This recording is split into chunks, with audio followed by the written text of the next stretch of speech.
Okay, everybody, we are at the final push towards the finish line, and this might be perhaps the most important part of the class for you because your final project really is going to be sort of your signature piece, and it's the thing that's going to carry the most weight in your final grade.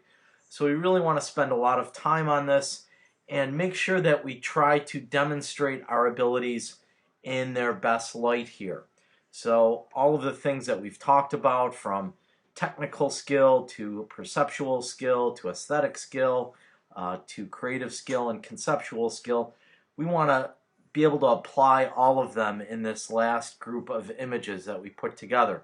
So we're going to work for these last couple weeks here on these images and primarily spend time giving you feedback on them and growing. So there's not going to be a lot of course content, but a lot of feedback and refining and building these images. So Alyssa's is our first person up here with her images, and it looks like she's actually going to do a continuation of her community service project, which is totally fine. If you guys want to continue picking up from where you were on those projects, I'm totally comfortable with that. Um, the biggest thing though is I want to see some growth from where you were at that end of that project. So make sure you continue to build here and refine your images so they become more complex, more technically challenging, more creative, all of those things that we're looking for out of really successful images. So here, Alyssa, I really like the idea of what you've got going on here, sort of the hand. It's almost like the viewer is part of this image because the hand is extending from the edge of the frame there. The thing that I'm not super crazy about in this image is the hand, in the sense that it's really washed out. We can't see the details in it, so the exposure is kind of a little bit off there. So I think as you're creating images for your final portfolio, certainly we really want to pay attention to the exposure and make sure, whether it's in camera or sort of fine tuning it in camera raw, we really want to make sure that you've got good exposure throughout your images. The other thing I think what I really want you to work on is the background here. Your background is really, really busy in this image, and I think if we clean that up a little bit, the image or the ensuing images are going to be a lot stronger.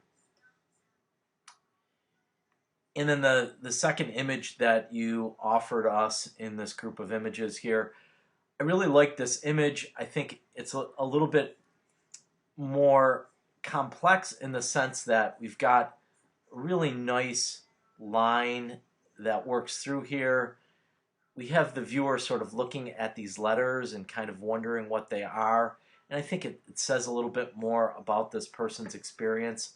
I also really like the fact that you've included someone in the shot as opposed to the other one where it's you've got a hand but it feels a little bit lifeless, versus this image we very much learn not only something about what is being taught here, but also the people that are being engaged in these activities. Again, the one thing that I would just recommend here is I do think that we can make some adjustments. In this case, I'm just going to do a curves adjustment, um, and kind of lighten up this area. Maybe not even doing it that way. Maybe we'll change the blending mode to screen, and you'll see how that just brightens up a little bit there.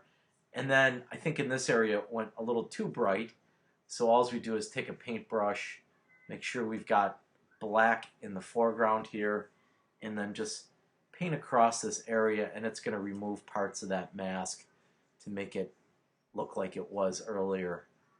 So, again, before and after, that kind of brightens that up a little bit. So keep on working on this, and again, I think that the more images you can make, the more you can get actively involved, and the more you can sort of create this narrative about this place, I think that the more sophisticated and successful your images will be.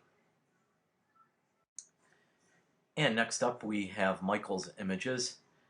So Michael is taking some photographs around Buffalo, and trying to present Buffalo in its best light, sort of, again, maybe removing that stereotype of sort of this broken down industrial Northeast city, and just showing it in a much more beautiful way. So, two landscape images that I just really love the type of lighting that you're shooting these in. You know, we've got some really interesting sky here. It's full of oranges. We've got a nice sort of silhouette of this tree in the foreground here. And of course, lots of texture in the sky too. I love all of that.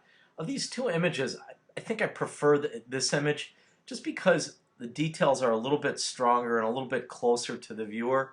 This image kind of seems really busy, and you know, I have a tough time figuring out what the focus of my attention should be. You know, is it the tower in the background here that's kind of out of focus, or is it the trees here in the foreground? I don't think we really know. Whereas in this image, it's pretty clear, pretty straightforward. I think that, you know, this Japanese garden here is really what you want the viewer to look at. Now, I think both of these images, Michael, need a lot of work in Photoshop. And when I say a lot of work, just, you know, a lot of finessing here. So first of all, I think we can add a little bit more to the clouds in the sky here.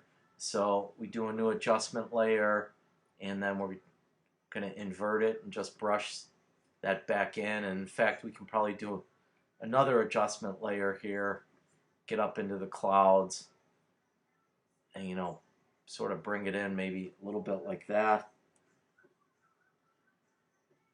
We don't want to go too much over here where it gets a little bit out of control.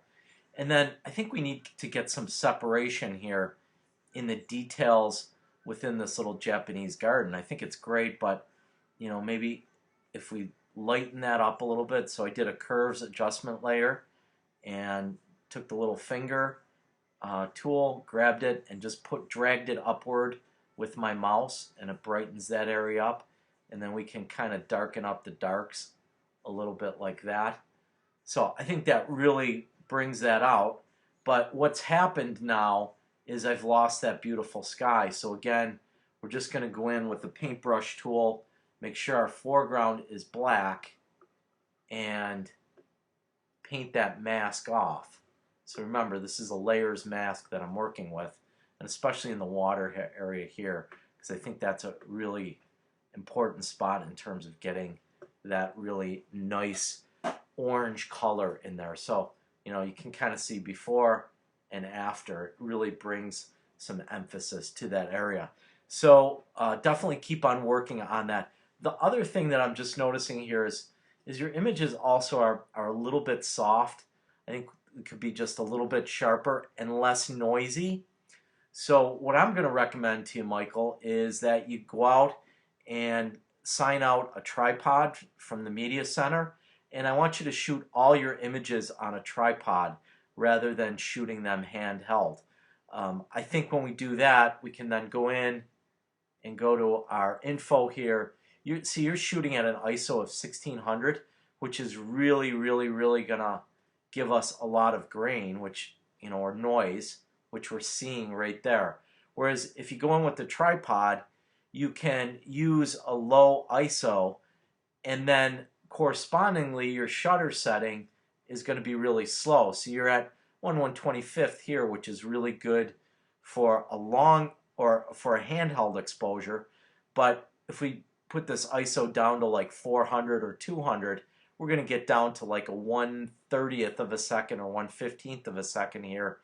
And if we do that, we're going to need a tripod, because you're going to get some movement in there from the shake of hand holding the camera.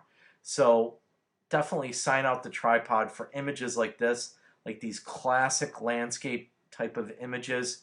I think they're really best accomplished using a tripod.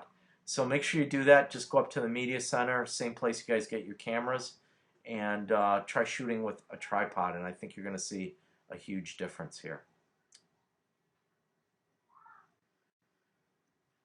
So next up we have Kat's images, and Kat is focusing in on the Movember campaign, which tries to bring awareness to men's health issues, particularly by men, and specifically we see this going on very much in not only amateur hockey and college hockey, but also on the pro level, the growth of most mustaches and facial hair. So, Kat, looking at your images, your portraits are really beautiful. Love what you're doing. I love your understanding and awareness of light. We've got the light sort of coming in on this photograph. It's hitting him from the side. We've got these beautiful catch lights in his eye. It creates this nice shadow over here. And there's this wonderful sense of three dimension in the photograph. You know, he just really sticks out from the background. So absolutely beautiful portrait, total home run here. And you know, we really can say that about all of these images. You know, same way we've got the lighting coming from the side here. Again, beautiful catch light in his eye. Nice shadow here. That kind of again creates that sort of three-dimensional effect up against this dark background. Another image here, again, you know, one of the things that really good photographers do is they develop a style that is created through their lighting. And you know, we can see in each and every one of these images, you've got a light coming from the side, falling on the face, giving us this great catch light. You know, we've got a shadow here that sort of emphasizes all of the guy's cheekbones. The only thing I would say here in this image, you look like you're a little bit soft focused here. So if you look in here, it doesn't look like it's perfectly sharp. So maybe this is an image that you either reshoot or go back and see if you have another in this series that might be a little bit sharper focused. You know, compare that to that. You know, we can see this as just really, use the term tack sharp. You know, that's really tack sharp in there. Again, another great shot. We can see that the lighting pattern, everything is happening the same. I think it's just really beautiful series of portraits. You are very much well on your way with this project. Don't have a ton that we can offer in terms of refinement other than continuing on with what you're doing. I also do think that maybe in this series you want to have sort of a beginning photo and an ending photo. And I think this image really is a great beginning photo. You know, it offers us this line that sort of leads the viewer in there, and then you've got the Made in November, so it says something about what's going on in there. So I think this is a really good opening shot for your series. And then, you know, go in here. I kind of like this image, but again, you know, your focus is a little bit soft in here. Notice how this is a little bit out of focus. So perhaps, again, going back in and either reshooting or maybe looking for a different frame in this series that might be a little bit tack sharp. But, you know, you're in really good shape. Don't do anything crazy. Don't start doing like black and white images or, you know, just trying to rely on special effects or something like that. You have just a really great series of portraits here. Keep doing what you're doing. Create a few more. Get you know, a good variety of images to pick from, and I think you will be in great shape going into the final week here. So keep on the good work here. So next up we have Kaylee's work. And Kaylee's doing a series on Delaware Park, and she's particularly focusing in on the areas that are sort of not so obvious. So areas like the forgotten trails and stuff that is not in the areas that are sort of well traveled by people. So as an opening shot, I think this is nice. You know, it's almost like we're following this couple in through the park. Beautiful composition here, nice line that takes our eye into the photograph. You know, I almost wonder though, when we have really bright sky like this, it kind of detracts our attention away from the darker areas. And I think this is really our area of focus here. So maybe this is just as simple as doing a little crop like that. And then a little bit of Photoshop adjustment where we're going to lighten this area up a little bit. And then on the edges here, I think I liked where it was still dark, you know, that spot we had a lot of nice color in the leaves. So I just go in, here's our white mask, so remember that's a layers mask, and we're going to take a black brush and we're just going to paint that back in there, and I think you got your shot right there. Beautiful image, and one that I think is very appropriate for this project. Next image, love this flower. I mean, you can see it's kind of almost like the last flower standing before they all head out. Again here, you know, you guys are to the point where we really want to begin making much more complex images. So in this case, you know, perhaps I start to darken that flower up a little bit in some of the foliage up above, and then, you know, just lighten it up a little bit there, and maybe even this background here we can just lighten up just a little bit like that.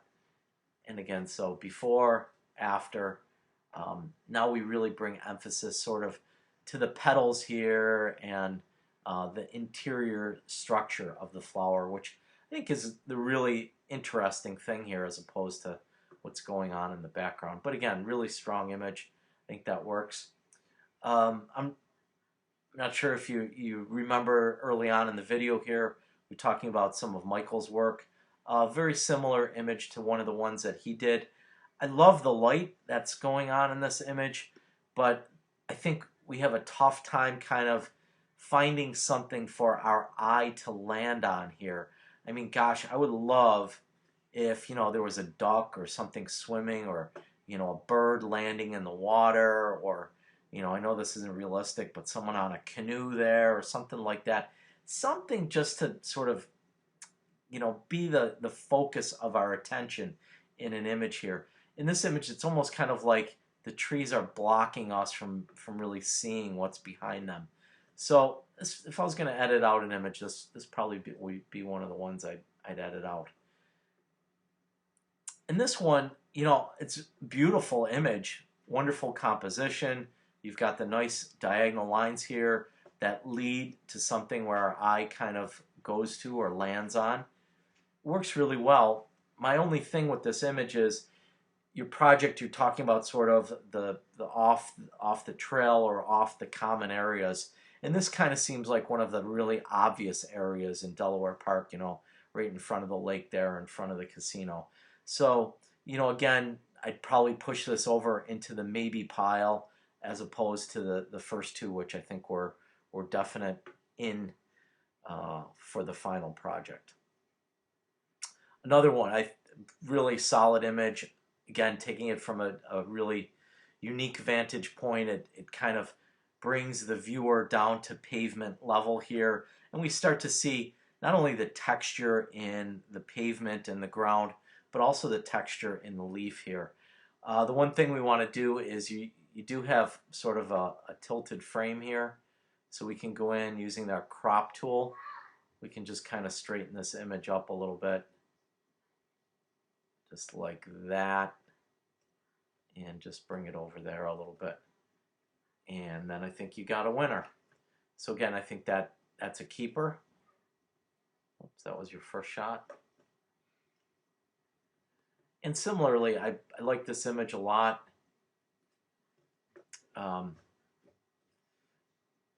again, maybe a little bit of Photoshop work here. And then maybe even camera raw. I think I would do a gradient on the sky here just to darken the sky up a little bit. But we'll try and simulate it, although it's always tough to simulate once we get into the regular Photoshop interface. You know, you can do stuff in Camera Raw that you just can't do in the regular Photoshop, but we'll kind of darken those up a little bit, and then we'll go in and lighten up this foreground area a little bit, and I think that works nicely. And then the image does also feel a little bit on the blue side to me. So, you know, I'd probably go in and maybe add some yellows in there.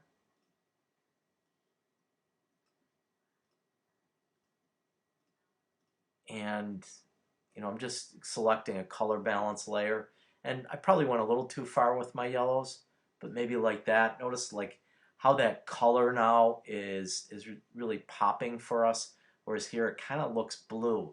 And I guess you wouldn't really know that it looks blue unless you kind of had something to compare it against. But here now we've got a little bit of yellow in there, and I think it helps it pop a little bit more. And again, this is something on the color balance in your Camera Raw interface. You can change that to maybe a cloudy sky color balance or a shade color balance, and it's going to give us a little bit of that warmer, more yellowish color that I think works really well for this.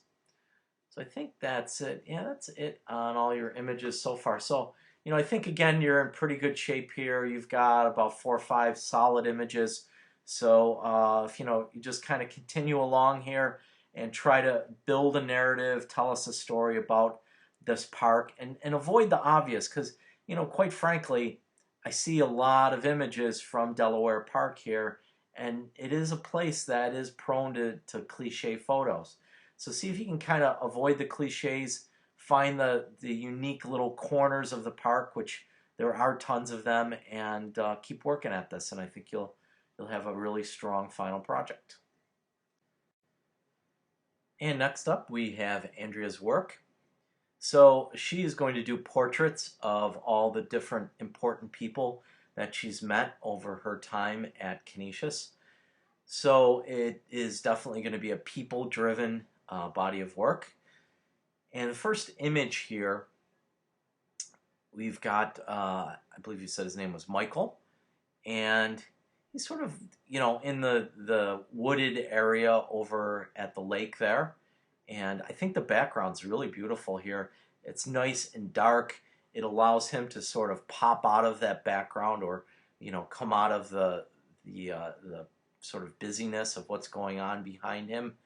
I think that works really well. I like the fact that he's sort of looking off camera, and you've kind of taken a camera vantage point that's a little bit lower. I think we probably could make this image a little bit lighter. I think that works a little bit better. And if you needed to, then you could always go in and darken up the edges here a little bit.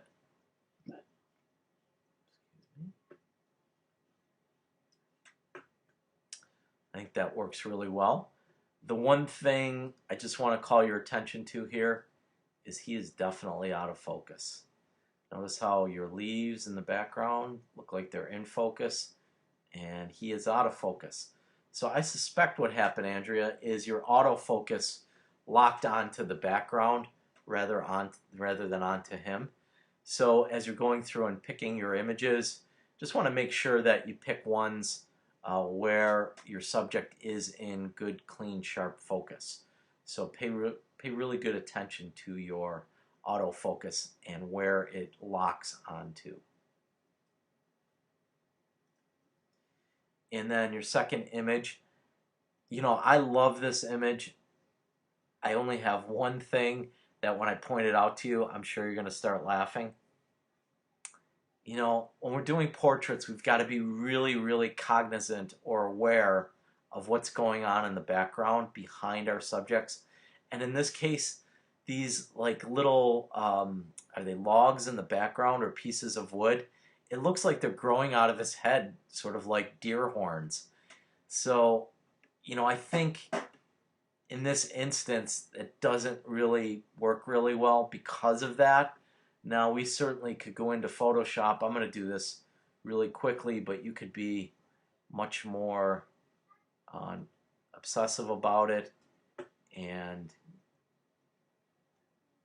get rid of these.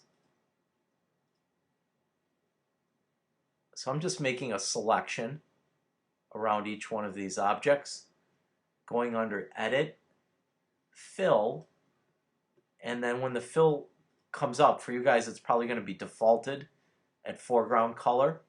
Just bring it down to Content Aware, and then just hit OK. And look at that, it's gone. Now look at this image.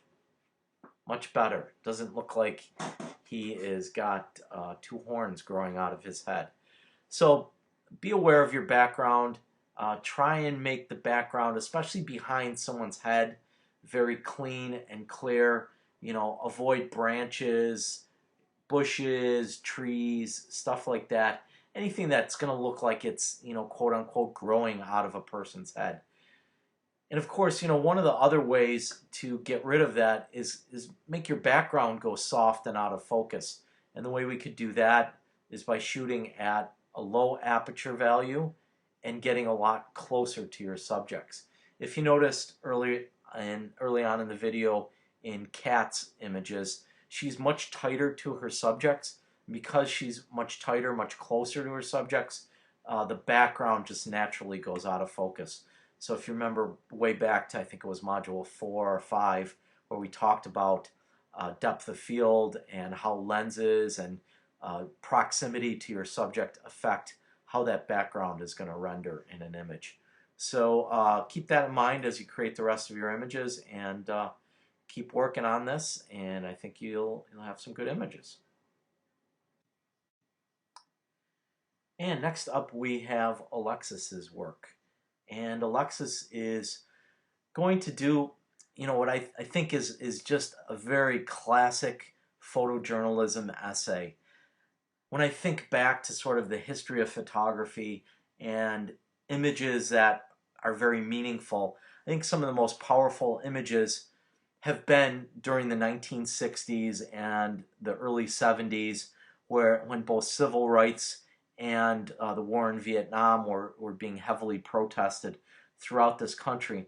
And of course, a lot of those images were in black and white. So I love the fact that you have decided to go ahead and create this body of work with images that are all done in black and white.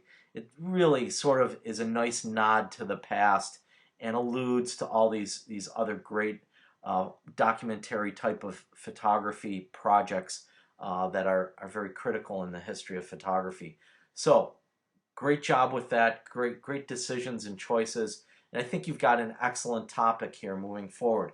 My only concern for you is, you know, as we see sort of our time get farther and farther away from when the elections were, and we see some of the protests start to quiet down here, I think, you know, you might find trouble or run into some trouble coming up with some new and fresh images. So just keep that in the back of your mind, and try to reconcile how over the course of the next 2 weeks here you're going to get enough images to kind of round out the whole project. So I love this as a first image in your series. You know, it's kind of a riff on what the classic Trump Make America Great hats. So I think this again is kind of almost making fun of that, and you know, again, speaking to some of the issues here that people are very passionate about in their protests. So great start. I think you know, that's a solid image. So I think the content of this image is pretty powerful. I, you know, really love the banner. I love sort of the darkness of the image that speaks to sort of the sadness that a lot of people have around the results of this election.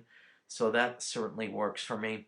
I think this right here, I don't know if this was like maybe a reflection off your flash. Let's see, did your flash go off here? It doesn't say here, so, but it, you know, this in the foreground I think kind of takes away a little bit from what's going on up here. And the image is, and you pointed it out in your discussion question, it's like really noisy, really grainy. So I think looking at your other images, I think that you probably have some other images that are a little bit stronger than this to move forward with. Love this shot. You know, lots of stuff, a lot of action happening in here. Very busy image, but you've got this sort of in that sweet spot of the photograph, that golden rule of thirds area, and the fact that you've got the writing on here that says "Our future, our rights, we decide," I think that works really well. So, very solid image. Again, a good addition to the project as a whole. Again, another good image.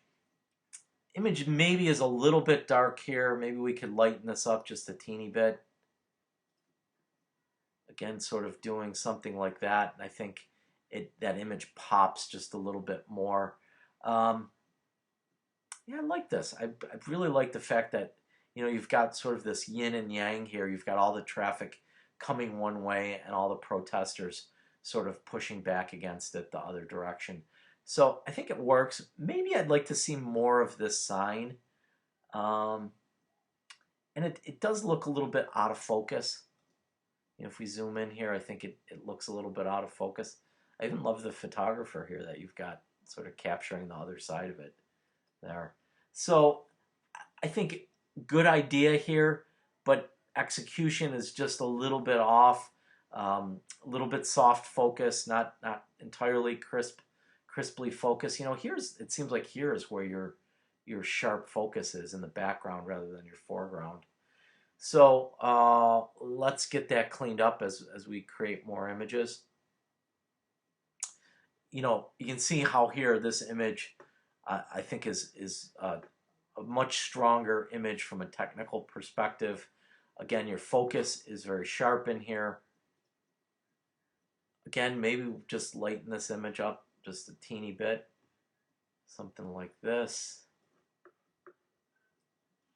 Maybe that works for me. I don't know if it works for you, but I kind of like that. I think a little bit better separation, especially of these darks down in this area here.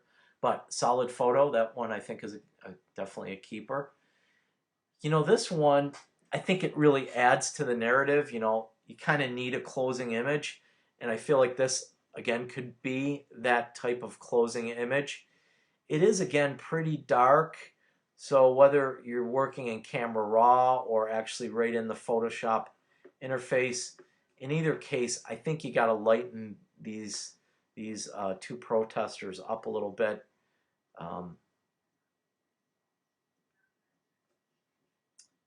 I went in, made new adjustment levels, and then it's all right to have these sides kind of dark because it is at night, but I think we do want them to sort of pop out from that background a little bit. So tweaking that a little bit, refining it a little bit in Photoshop, I think is going to help that a lot.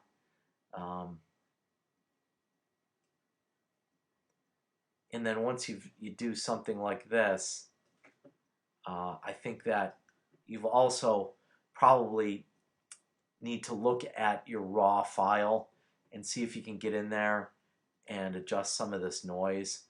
Again, I know you're shooting at night or late with low light, so it's going to be challenging. It doesn't look like your information was embedded here. Yeah, it wasn't, but I think that we've got to knock some of this noise down for sure in there. And then a good shot. I like this. I think this one definitely works. Sort of a person looking back into the camera. And especially, I think, when we, have the whole body of work and all the different variety of images where you're shooting from the back, from the front, from the side, I think you've got to have sort of a couple of these images where we're looking right back in. So keep at this. Again, I think, you've got to come up with some more images. I think you're probably maybe about halfway there.